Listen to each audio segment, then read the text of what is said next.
ইয়াত কি হৈছে আমাৰ BPF-ৰ মিটিং হৈছে BPF আছে এতিয়াও আজি মোটামুটি 1800 মানুহ হৈছে গেদাৰিং 1800 জিলা বাক্সাত দাউখা গেছমে কোৱা মতে দেখোন নাছিল 1800 মানুহ 1200 চেয়াৰ দিছো মই কিন্তু ভাই জাগা না চেয়াৰ দিতে মানুহবিলাক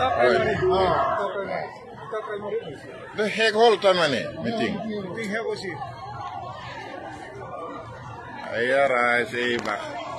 আঠিয়াবাড়ি প্ৰাইমাৰী অফিচ এইটো চাওক আঠিয়াবাড়ি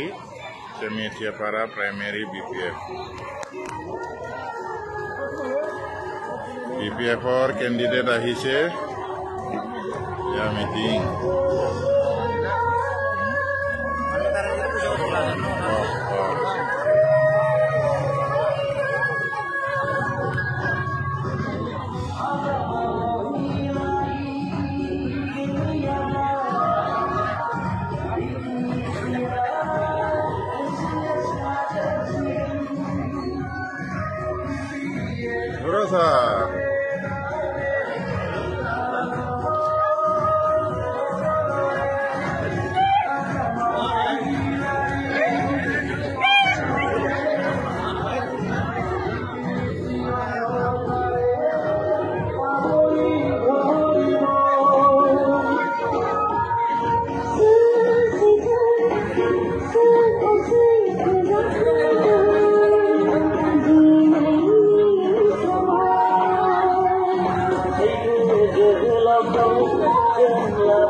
হলৰ পৰা ওলাই আছে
Sunday